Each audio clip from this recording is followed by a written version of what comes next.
yoga for the hairdresser.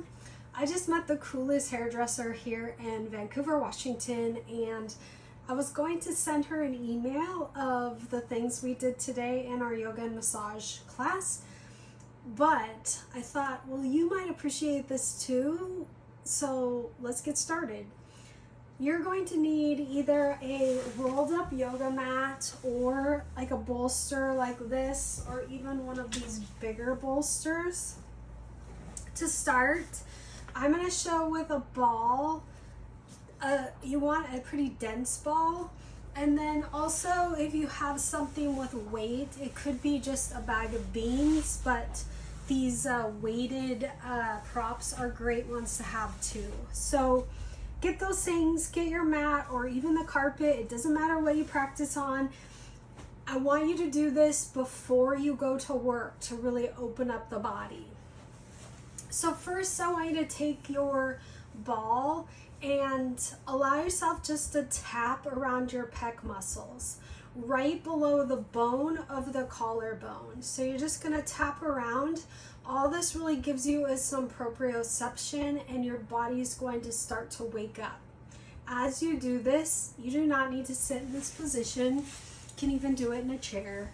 But as you do this, I want you to breathe deep. So in through the nose, out through the nose, or if it feels really good for you to purse your lips and blow out that way, you can do that instead. But deep breaths is what's important here.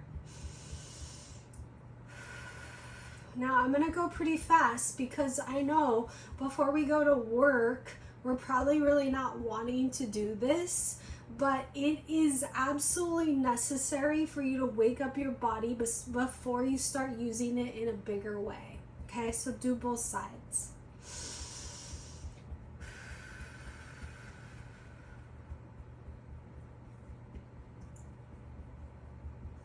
All right, from there, you're going to get your mat.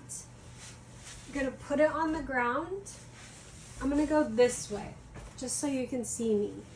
Your pelvis will be off of the rope. Lay back on it.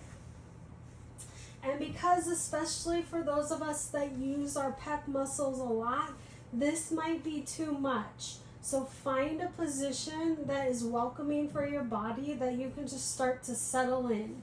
Notice my legs. I tend to go 2 feet wide, dropping my knees in like tent stakes, just so I can fully relax. But any position here is completely welcome, as long as it doesn't feel like it's too much tension.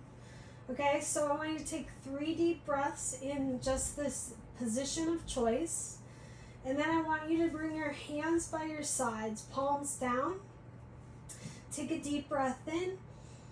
As you exhale, turn your palms up. If you're starting to feel tension through this bicep or the top of the shoulder, just go to your edge, that point that you still feel like it's doable, but it's a little bit challenging.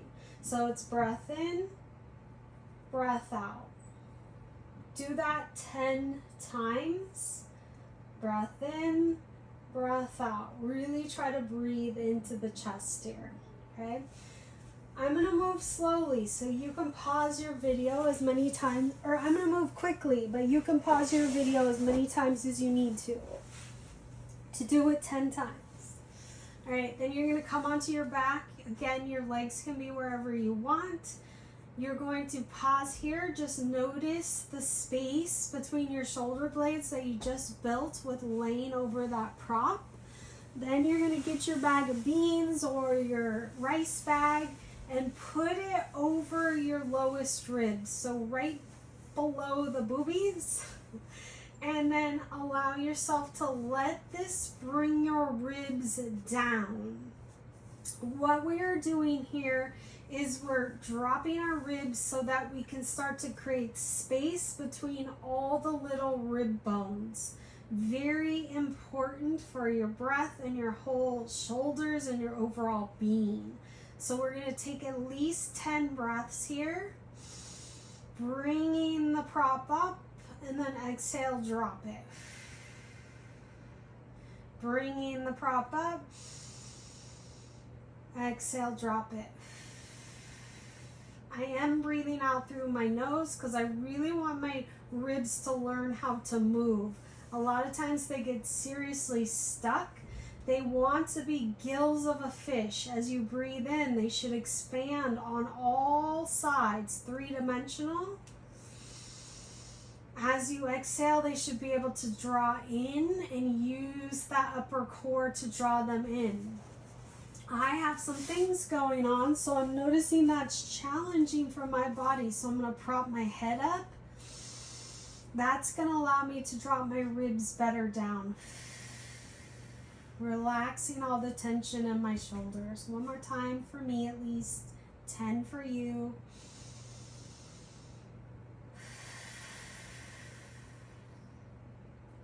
Okay, move your bag to the side, your weight, and then you're going to go into your cat-cows.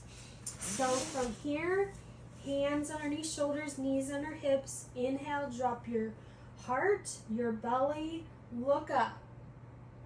Breath out, round, even push the ground away. Bring your chin towards your chest, really tuck your tail. 10 times like that.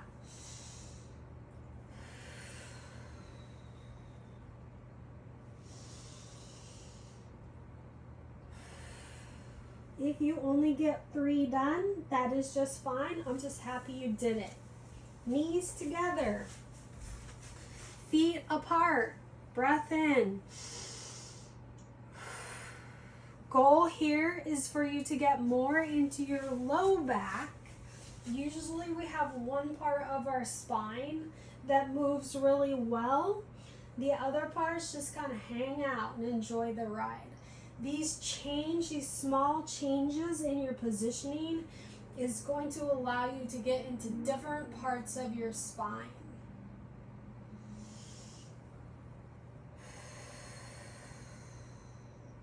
Inhale as you come into that sway back.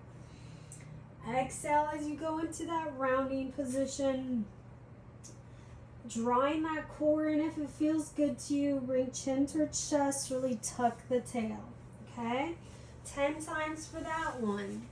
Now, I want you to get like a couch cushion, or if you have a yoga bolster, you're actually going to straddle it.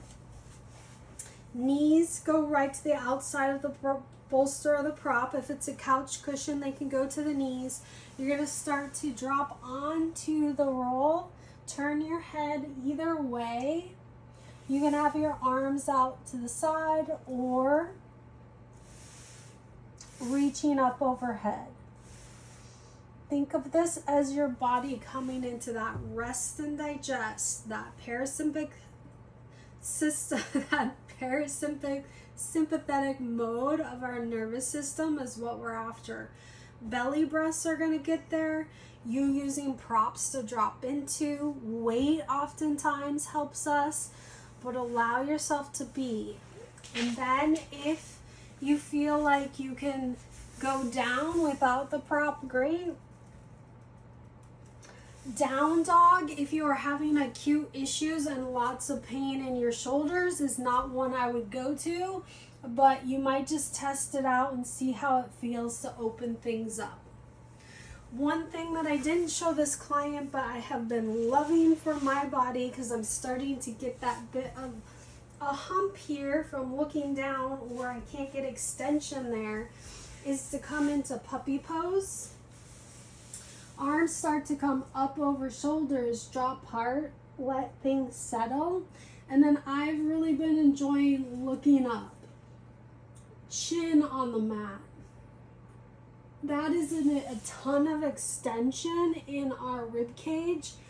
You don't have to do that one, but it is an option just to see how it feels. It might just be too much for the shoulders right now. Okay? And then the last one I want you to do, wherever my ball rolled away from, is we have these gripper muscles here just below our elbow. And when we're hairdressers, massage therapists, even construction workers, these muscles get overly tense and they cause issues even up in our shoulders. So you will get next to a wall, most likely, just like this. You'll put pressure into the wall, and you can move your hand around or just lean into it. If you can get kind of interested, nope, that one's not going to work. But anything to get into this forearm tissue, actually I like this one. If the wall doesn't work for you, you can just lean your weight into these muscles just below the elbow and kind of move things around that way. The ball does want to shoot out, so I think that the wall is going to be the best way to do this. See if you can still see me. Just like this, leaning in. Breaths. And then just noting how you feel. Bring that awareness to your body. Notice how you feel different. Even if it's just a little bit better, that is going to help you stay in this career, stay in this industry of using our hands.